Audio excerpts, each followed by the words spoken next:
చంద్రబాబు నాయుడు పని రాక్షసుడు, రాత్రి పగలు రాజకీయము పార్టీ కోసమే పనిచేస్తారన్నది మరొకసారి పవన్ సమక్షంలోనే చంద్రబాబు మాట్లాడినటువంటిది. వరుస పెట్టి ఓ పక్కన ఢిల్లీలో ఉండి ఓ పక్కన సీట్ల గురించి బీజేపీ వాళ్ళతో చర్చలు జరిపి ఆ కొద్దిసేపు అమిత్ షాతో అంటే తమ లిస్టును ఫైనల్ చేసుకున్నారు. అమిత్ షాతో కూర్చోబోయే ముందు గ్యాప్ ఉంది. ఆ గ్యాప్ లోపు సమస్యల పరిష్కారానికి రంగం సిద్ధం చేసుకున్నారు. చాలా బాధ్యతాయుతంగా పనిచేసుకొచ్చారు ఆయన. పొత్తు వైపు చర్చిస్తున్న తాజాగా టీడీపీ సీనియర్ నేతలు టికెట్ ఆశావులతో ఫోన్లో మాట్లాడారు. పార్టీ నేతలు వివిధ నియోజకవర్గాల ఇన్ఛార్జీలతో చంద్రబాబు వరుసగా మాట్లాడుతూ వచ్చారు. తొలి విడత అభ్యర్థుల సీట్ల ప్రకటన తర్వాత ఆయా నియోజకవర్గాల పరిస్థితుల మీద చంద్రబాబు నేరుగా చర్చించారు. విస్తృత ప్రయోజనాల దృష్టిలో పెట్టుకుని తీసుకున్నాం కాబట్టి అర్థం చేసుకుని పనిచేయాలని నాయకులకు సూచించారు. 12 నియోజకవర్గాలకు చెందిన నేతలతో చంద్రబాబు స్వయంగా మాట్లాడి ఎన్నికలకు సిద్ధం కావాలని సూచించారు.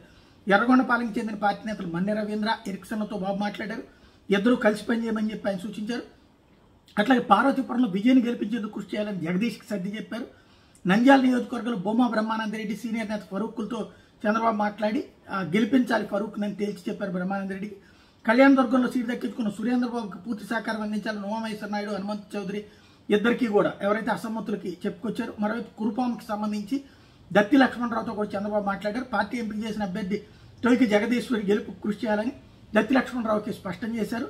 అలాగే చిత్తూరు జిల్లాకు చెందినటువంటి నేత మాజీ ఎమ్మెల్యే ఏఎస్ మనోహర్తో కూడా బాబు మాట్లాడారు. పార్టీ కోసం పనిచేయాలని సూచించారు.